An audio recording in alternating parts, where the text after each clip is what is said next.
Hey, Mark Rodriguez here, and this is going to be a bit of a lengthy video because I'm going to go deep into the lore of Dragon Ball, like as a whole, more or less, because this brand new movie, Dragon Ball Super, Super Hero, which, yes, I know you've seen Super twice, but this new movie is basically, I guess, kind of creating a bit of a crossroads in the overall story of Dragon Ball Super, or Dragon Ball as a whole. I know some people dislike Super to the point that they don't really count it, but if you do count it as like the official Dragon Ball story, it is kind of dividing everything when it comes in terms of the manga, what's happening in the manga right now, and this new movie that seems to completely disregard anything that's going on in the manga and might actually do some changes and things that we may not see in the manga or whatever. So it is kind of interesting. Now, in the world of anime and manga, for the most part, manga usually comes first. There are some exceptions. I believe Evangelion actually was an anime first before they started making manga adaptations of the characters. I don't think they actually do the story from the anime. They do like their, I don't know, alternate takes, whatever. That's a different discussion. But for the most part, the manga comes first. And if the manga becomes a big enough hit, there's an anime adaptation. But of course, by the time they get the anime, by the time they're like, hey, this shit's good, let's animate that, you know what I mean? But by the time that gets started, there's already been a good maybe 20, 30 chapters out of the manga. So you already have like the power of hindsight, you know what I mean? So they can skip a couple of things, rush a couple of things, maybe better explain a couple of things that were made in the manga. Sometimes if certain things are happening, they might insert like more clues and foreshadowing that the original manga didn't have, and you know, things like that, you know, so they might do some changes. Now for the most part, I can't give a number, but most anime does kind of follow the manga. A lot of it changes a lot, but for the most part, you do kind of copy the manga. The most common thing is that sometimes certain concepts and things are not explained at that time, so sometimes the anime may jump the gun and explain whatever, and then by the time the manga actually decides to explain it, now you got a bit of a contradiction, you know? Or also the most famous thing is that when an author has already reached like their part where the anime, you know, has to kind of go on, they go on and create filler arcs to buy more time so that the manga the manga creator, the mangaka, if you will, can make more chapters so they can be animated, you know what I mean? So, that's why, like, Naruto and Bleach, you have entire fucking, like, filler arcs to get more time. Like, yeah, Dragon Ball had some too, but the Guardian Jr. thing was only, like, what, like 6 or so episodes? I'm talking about entire fucking, you know, story arcs and everything with all these characters and shit to really buy some time for the mangaka. But for the most part, Dragon Ball is very faithful. I can't think of too many changes with the original Dragon Ball. One that stands to mind, I haven't seen this episode in a long ass time, but I know this episode was part of the Red Ribbon Saga, the original Red Ribbon Saga in Dragon Ball, where they decided to have Roshi explain the history of the Dragon Balls, like where they actually came from. And of course, at this point in the story, we didn't know anything about where they came from. All we knew is that there are 7 of them, you gotta find them, the dragon comes out, you make a wish, and all that good stuff. But where did these fuckers actually come from? So we didn't know. So at that point in the story, there was a filler episode where Roshi explains that I guess back in the day or whatever 100 years ago or some bullshit, it was like one giant Dragon Ball, and people would make wishes on it all the time and abuse it. So what they did, I don't know how they did that, but they somehow divided it into 7 Dragon Balls to go around the world to make it harder to find, and so people aren't making, you know,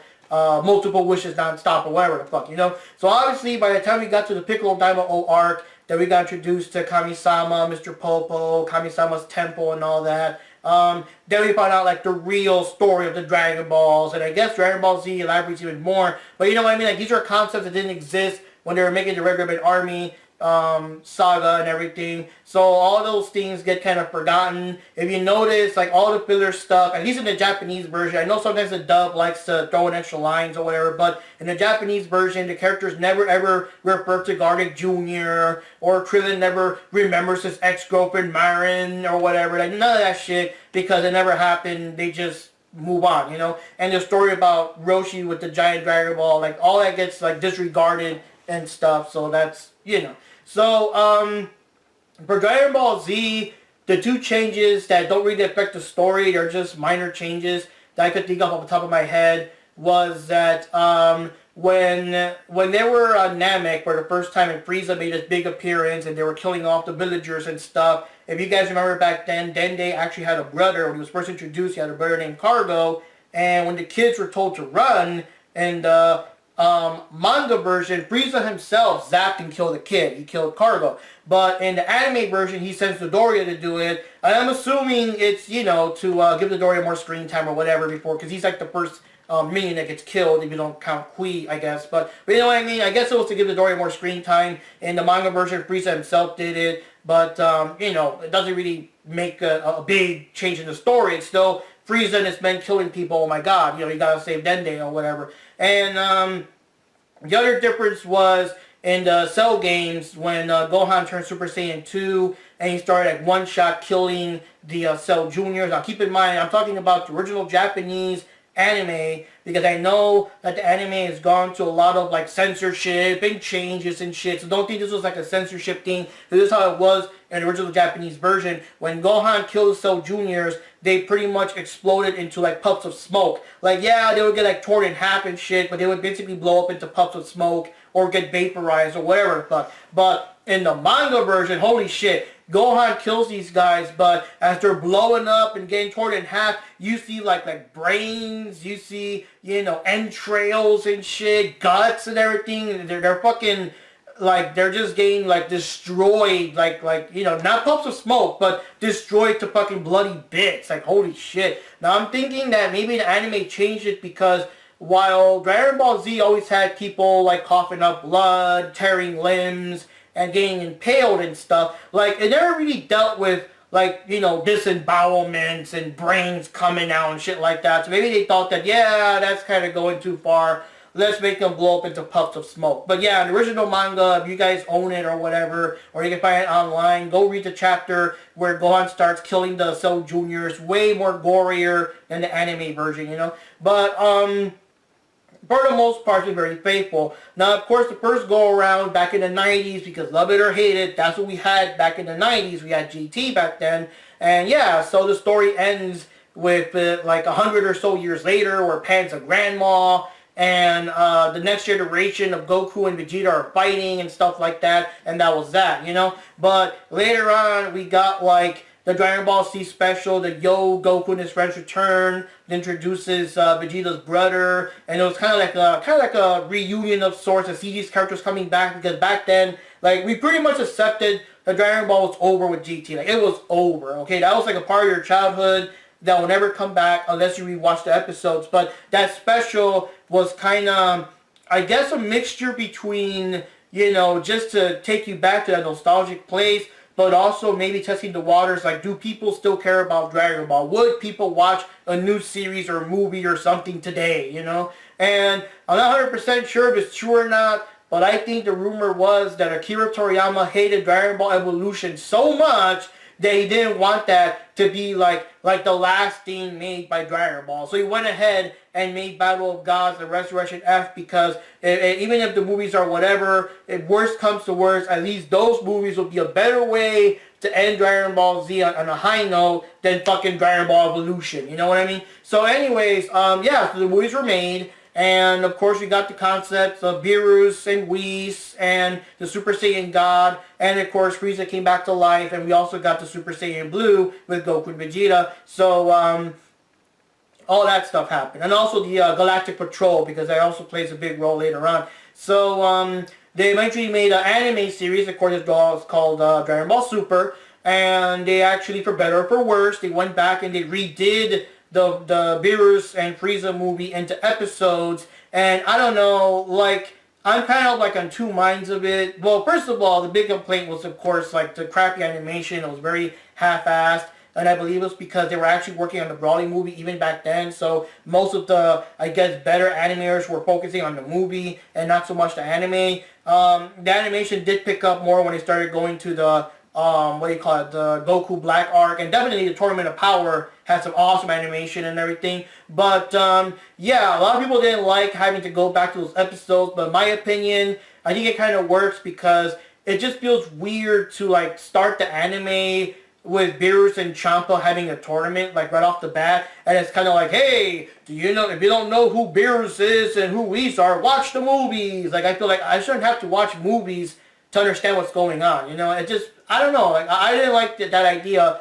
I know people were kind of complaining and stuff, but I think it was a necessary evil. They might have maybe trimmed them down, maybe just a little bit more or something like that, but I think it was necessary to explain who Beerus and Whis are, especially those two. They're like big characters. And Frieza, because Frieza helped with the whole Super Saiyan Blue thing, which of course also became a big thing throughout most of the series and stuff like that. And of course Frieza came back later with the Tournament of Power, so you gotta explain how are you so familiar with Frieza. You know, it just, like for me, it just feels kind of cheap to say go watch the movie. You know, it should be in its own thing, you know. So, yeah. So this time it's kind of backwards. This time, after the manga came out, I want to say maybe during the Goku Black arc, more or less, of the anime series, they actually made a Dragon Ball Super manga, and it's made by this person called Toyotaro, which I believe he's supposed to be the person that carries on Toriyama's legacy, because Toriyama, I think at this point, is probably too old to actually do like the drawings and stuff like that. So I guess he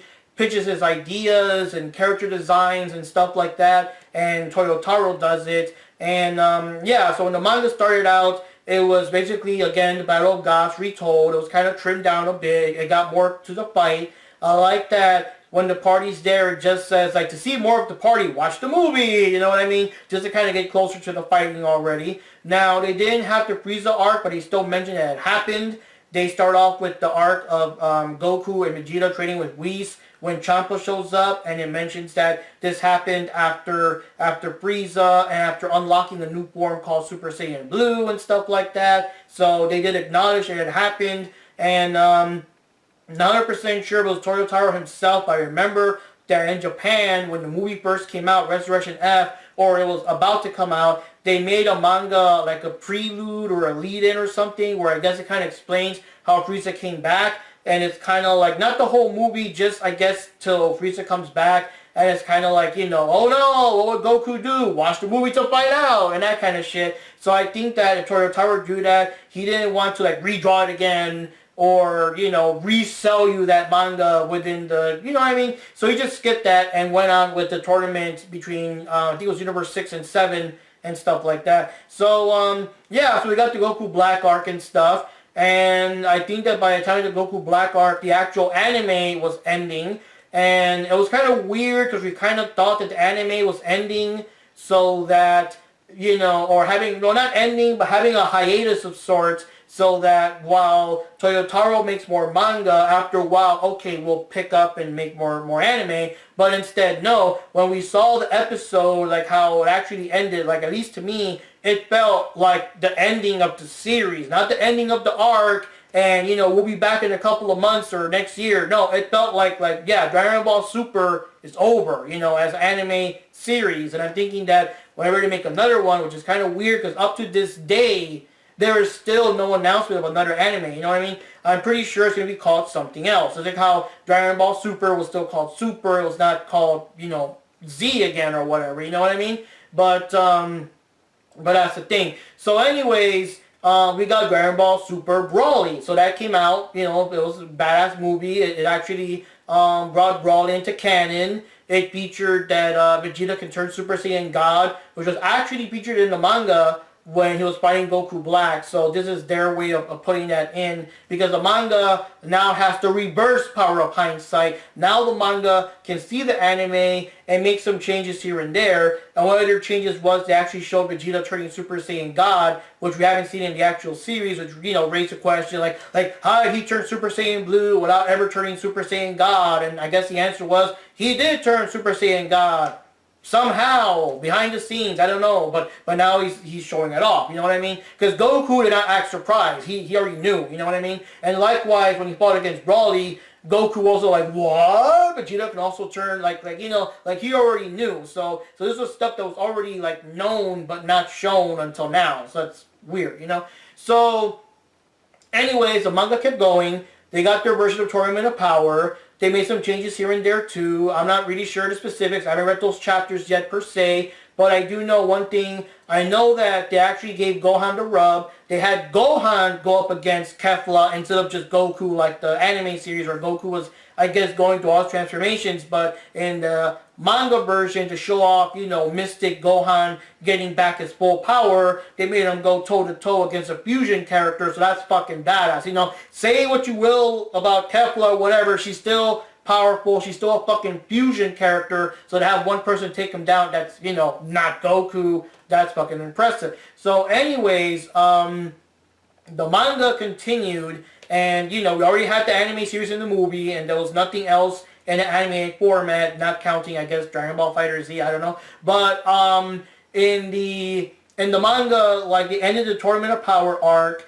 and it kept going forward now. So now we got this new saga with Moro, this new enemy that was locked away for years, an enemy that deals with magical powers, but he had his magic like sealed away until, of course, until now when he comes back and everything. And it's kind of funny because they always go back to the whole Frieza thing in Dragon Ball Z, that Frieza was the most powerful person in the universe at that time, and they always gotta find some kind of loophole or some kind of thing that every time when you create like some ancient evil out there, you always have to explain like, okay, so how was this guy around, but Frieza was still the most powerful guy in the universe? So, you know, Beerus was basically sleeping during the entire, you know, Dragon Ball / Dragon Ball Z storyline. He was sleeping the whole time. He doesn't count. Some people think he's a legend or whatever. And Beerus, of course, wakes up around the time of Super. There you go.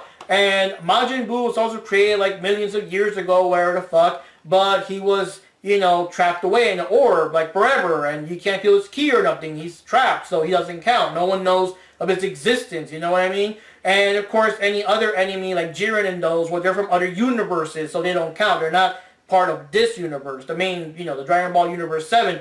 And Moro, same way. He's trapped in some prison. His magic has been taken away. He can't feel his ki and all that shit. Because Moro has the power to take away other people's ki and energy to the point that he can actually eat entire planets for their energy. So he got locked away in a place where he could not sense or feel anyone's energy whatsoever. So he could never escape until, you know, of course, present day. So, big things happen, it's a big arc, Moro's around, whatever. But the major thing is that Vegeta actually went to train on planet Yardot, and he actually learned this anti-fusion technique. So it's like if, well, basically Moro fused with the fucking planet. So, you know, Vegeta unfused him, and of course Goku finished him off or whatever. But it was part of, like, I guess Vegeta is finally calming his rage down and doing like more serene training and stuff like that. A lot of meditation and crap, you know?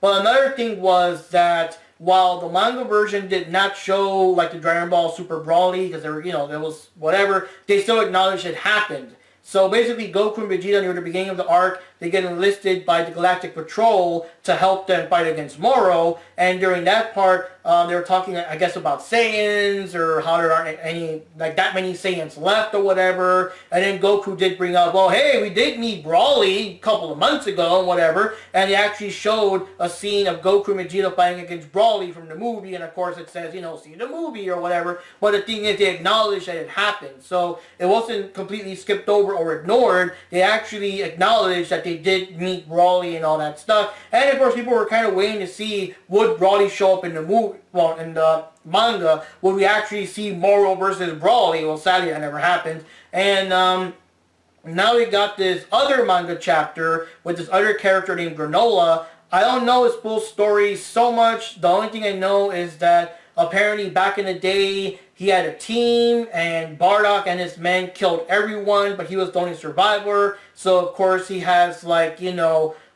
he has a hatred for Bardock. So naturally he sees Goku. I don't know if he thinks that it's Bardock, or he already, or, you know, hey, you're Bardock's son, you will pay, and whatever. But another thing is that Granola also made a wish with the Super Dragon Balls, because yes, we got Super Dragon Balls now. And I forgot if he wished flat out to be the most powerful person ever, or I think he wished to, like, unlock all his potential that he's ever going to get throughout his entire life, all in that moment.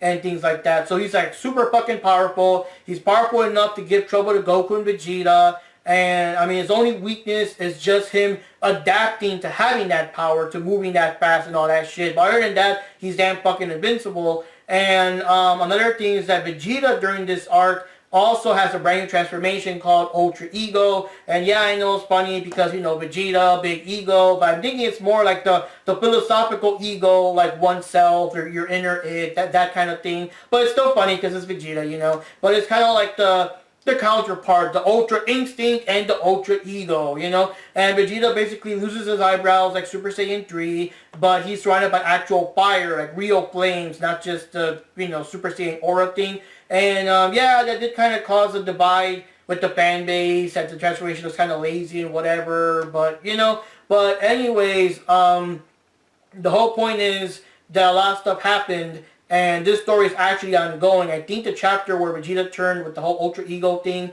is pretty recent, so I'm not sure what's going on. But that story is still going, you know. So far, no signs of Broly, no mention or anything about Broly. I mean, if he wanted to, he could be there because they acknowledge he exists, but so far, you know.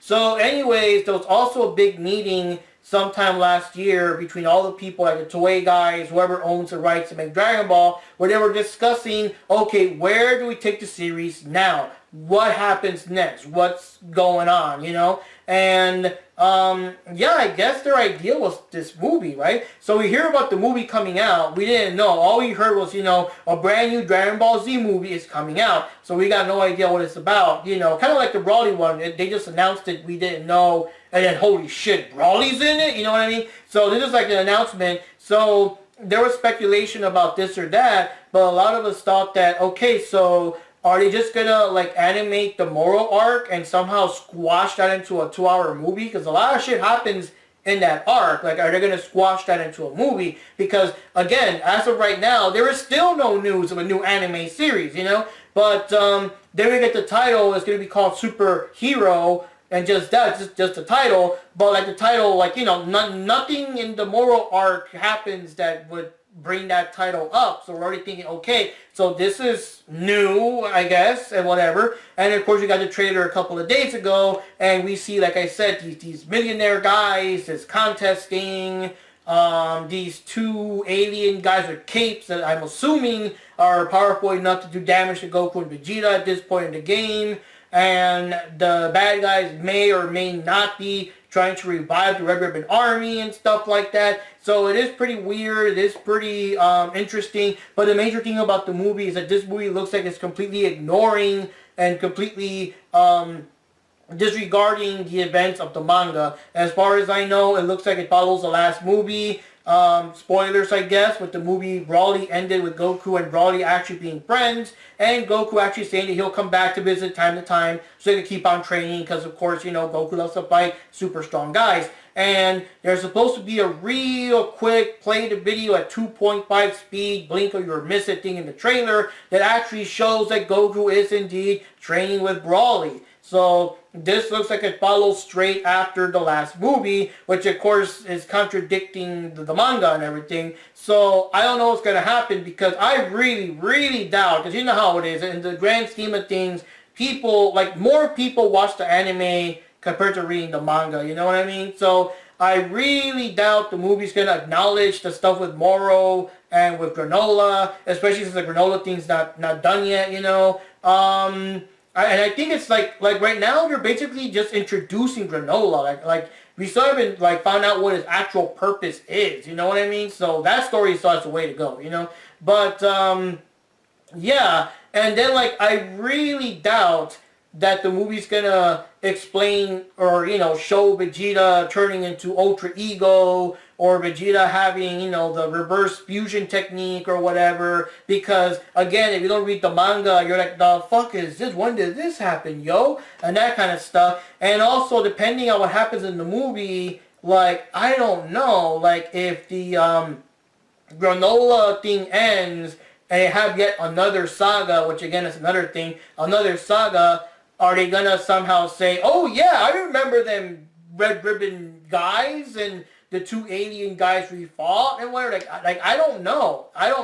Because the whole thing is, Super takes place during the 10-year gap between when they defeated Majin Buu and between the final episodes of Dragon Ball. And like, it's just so contradicting now, because like, how many more sagas or arcs are you guys gonna fit into it before we actually get there? I think at this point, just do it. Just redo the episodes, maybe condense it into 2 episodes or whatever, but just redo the episodes where they face Oob with the new stuff, cause like, I don't know, when you think about it, you know, you got Beerus, you got Frieza coming back, you got the Universe 6 and 7 tournament, you got Goku Black, you got Tournament of Power, you got Brawly, you got Moro, you got Granola, you got the superhero movie, if they somehow fit that in there, and they do another arc. It's like, just what have all happened in these fucking 10 years? Like, they're already introducing Pan, and Pan went from a baby, now in this movie she's able to stand, she's gotta be like 3 or so years old, and Pan was already, she was kind of a toddler in the end of Z arc anyway, you know, and Brawl is now a baby, so she might also be getting kind of older, and like, you know, what else is gonna happen? How much can they stretch this shit out before you just have to bite the bullet and do it? And the thing is, in the manga at least,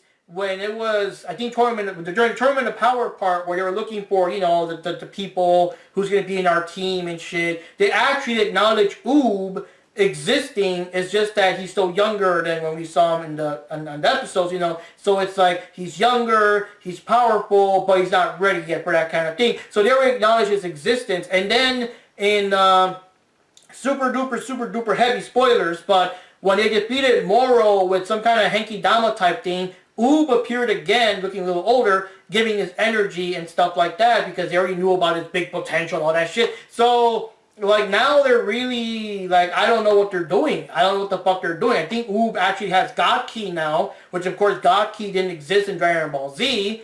2 things I also know is that in the original Dragon Ball Z, the original, you know, because Goku's pretty, like, antisocial, man. He just lives his life. He doesn't really see you unless it's like the train or something. I don't know.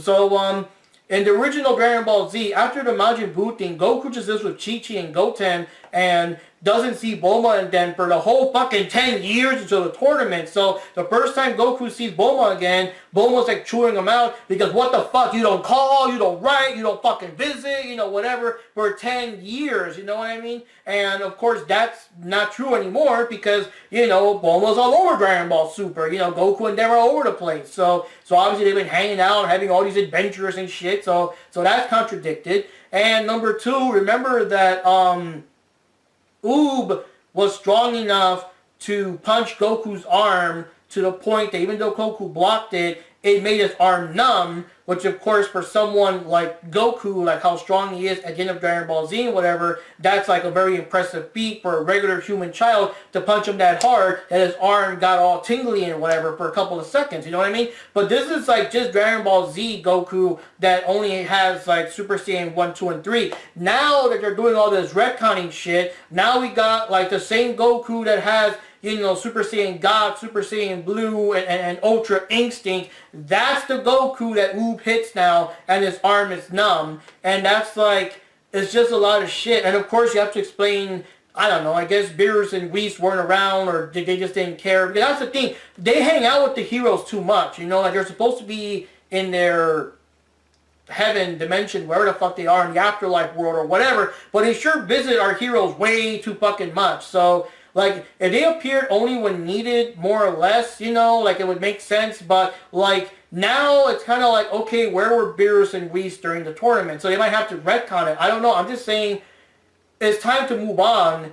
It's either end the series with another arc, I guess, or just move on. Just move on to the point where you retcon how Ook is introduced so that all the Super Saiyan Blue shit doesn't get, like, you know, ignored, and just move on to the next big arc, I guess. And maybe now, since the characters are older, this could be like the big arc where Goku and Vegeta finally step aside, and now it's Gohan, Goten, and Trunks, because they're older now. You know, maybe now it's their turn to save the day, power up, get new transformations, you know, whatever. I don't know. But the whole point of the story is that this movie now causes a divergence. Now it's up to you guys, I guess, Like, what do you like better? Do you like where the manga is going, or do you like where, I guess, the movies are going? And because this movie is really taking the series in a whole new direction. And if they make another movie on top of that, and that movie follows after that, and that movie ignores the manga even further, we really are going to have two versions of Dragon Ball Super and the story, and it's very confusing. And I don't know, I mean, the only thing, like I said, they could either make a new anime series that somehow explains how all this shit happens, or the next arc they'll have Goku, or even during this arc, they could have some kind of thing happen, and Goku's like, because that's the thing, remember, the moral story was still going on while the movie came out. Obviously, they didn't want to spoil it, you know. After the movie came out, they made Goku say, oh yeah, we met Broly, you know, that shit. So, for all we know, there could be a new chapter coming out, or, you know, after the movie comes out next year, there could be a chapter where Goku's like, yeah, this fight's even tougher than when we fought the, you know, characters from the movie, you know, like, I don't know. It's just very weird. It's just, I don't know, it's just, it's kind of like continuity is becoming a mess right now, basically. It's becoming a mess, and I guess it's like, right now, it became choose your own adventure. Do you follow the manga? Do you follow the movie verse, or whatever? And, we'll see what happens. But, yeah, the future of Dragon Ball is really in a big question mark right now, with all this weird shit, and just the movie being, like, contradicting, no news of an anime series yet. And just like the whole thing about like just how far are they gonna go before they finally introduce Oob and get past the end of Dragon Ball Z, you know what I mean? So there you go. So anyways guys, this is Mark Rodriguez here, just some food for thought, just kind of laying down a bit of the Dragon Ball lore, at least as much as I know it, because you know, I'm not perfect. I wouldn't call myself a super duper expert or whatever, but I have seen the series since childhood. A lot of it stuck up here. Instead of like knowing advanced math or whatever, or accounting or some bullshit. Nope, I know all about Dragon Ball instead. You know what I mean? So anyways guys, Mark Rodriguez here. I'll see you next time. Drop your thoughts in the comments below. What do you think about this weird divide now between the series, of where the series will go? Will we ever see Moro and Granola in animation form? Will Vegeta actually turn Ultra Ego in the movie or whatever? I don't know. I guess we'll find out. Catch you later.